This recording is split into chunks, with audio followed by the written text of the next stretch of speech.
Temps de la domination, nous sommes dans une saison de gloire, de percées surnaturelles, de moissons abondantes, de visitations divines. Oui, il y a plus que jamais l'influence du ciel sur la terre. Mon frère, ma soeur, soyons bien conscients des réalités célestes sur les réalités terrestres. Dans la Bible, concernant les affaires terrestres, un des rois les plus puissants, craint et respecté par tous, disait ceci après que le Dieu créateur l'a confronté et ramené à la raison. Après le temps marqué, moi, Nebuchadnezzar, je levai les yeux vers le ciel et la raison me revint. J'ai béni le Très-Haut, j'ai loué et glorifié celui qui vit éternellement, celui dont la domination est une domination éternelle et dont le règne subsiste de génération en génération. Tous les habitants de la terre ne sont à ses yeux que néant. Il a agi comme il lui plaît avec l'armée des cieux et avec les habitants de la terre. Et il n'y a personne qui résiste à sa main et qui lui dise « Que fais-tu » Dans Daniel 4, versets 34 à 35, lui second. Le Dieu que nous servons a une domination pérenne et sans partage.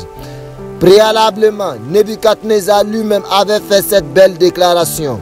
Nebuchadnezzar, roi à tous les peuples, aux nations, aux hommes de toute langue qui habitent sur toute la terre, que la paix vous soit donnée avec abondance. Il m'a semblé bon de faire connaître les signes et les prodiges que le Dieu suprême a opérés à mon égard. Que ces signes sont grands, que ces prodiges sont puissants. Son règne est un règne éternel et sa domination subsiste de génération en génération. Dans Daniel 4, versets 1 à 3, lui second. Oui, le règne et la domination de notre Dieu dure de génération en génération. Également, notre Dieu, connaissant la finalité de chaque chose dans la vie des hommes, qui se confient aux hommes et croupissent sous leur domination, les fait réaliser du danger. À cet effet, il est dit dans Jérémie 5, versets 30 à 31, lui second. Des choses horribles, abominables se font dans le pays. Les prophètes prophétisent avec fausseté. Les sacrificateurs dominent sous leur conduite. Et mon peuple prend plaisir à cela. Que ferez-vous à la fin? Ne prenons jamais plaisir à la domination humaine, qui est écrasante et humiliante, mais uniquement à celle de Dieu, le Créateur, qui se révèle être bénéfique et protectrice. Par ailleurs, il y a une domination et une ancienne domination qui arrive. Une domination de triomphe sur les entités spirituelles. Une domination où tu règnes et tu te déploies dans ton secteur d'activité et d'influence. Une domination de restauration interne et externe. Dieu dit ceci dans Michée 4, versets 7 à 8. Lui second. Des boiteux je ferai un reste de ceux qui étaient cherchés une nation puissante.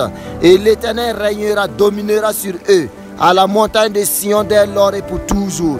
Et toi, tout du troupeau, colline de la fille de Sion, à toi viendra, à toi arrivera l'ancienne domination, le royaume de la fille de Jérusalem. En outre, dans Daniel 7, versets 24 à 27, lui second, il est dit qu'il y a un jugement contre ceux qui se lèvent pour asservir, assujettir les saints du Très-Haut et tiennent des mauvais propos contre le Dieu très élevé. Et parlant d'un royaume qui domine sur 3 autres royaumes, nous lisons ceci. Puis viendra le jugement et on lui ôtera sa domination qui sera détruite et anéantie pour toujours. Le règne, la domination et la grandeur de tous les peuples qui sont sous les cieux seront donnés au peuple des saints du Très-Haut. Son règne est un règne éternel et tous les dominateurs le serviront et lui obéiront, à savoir servir le Dieu créateur. En plus, dans le Nouveau Testament, il y a l'Église, le corps de Christ, qui est à l'honneur. Et nous devons abonder en action de grâce envers Dieu notre Père Céleste pour les grandes réalités et les merveilleuses grâces qu'on a en Christ Jésus, son Fils bien-aimé. De ce fait, valorisons cette puissante prière de l'apôtre Paul. Rendez grâce au Père qui vous a rendu capable d'avoir part à l'héritage des saints dans la lumière, qui nous a délivrés de la puissance des ténèbres et nous a transportés dans le royaume du Fils de son amour, en qui nous avons la rédemption, la rémission des péchés. Car en lui ont été créées toutes les choses qui sont dans les cieux et sur la terre, les visibles et les invisibles, trône, dignité, domination, autorité. Tout a été créé par lui et pour lui. Il est avant toutes choses et toutes choses subsistent en lui. Il est la tête du corps de l'Église.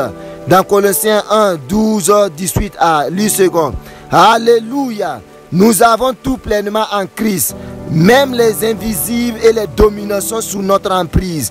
En sus, une autre puissante prière qui nous amène à réaliser que la Trinité, à savoir Dieu le Père, Dieu le Fils et Dieu le Saint-Esprit, travaille en parfaite symbiose pour toi et moi, surtout pour la manifestation de leur domination sur toute la création et sur toutes les entités spirituelles.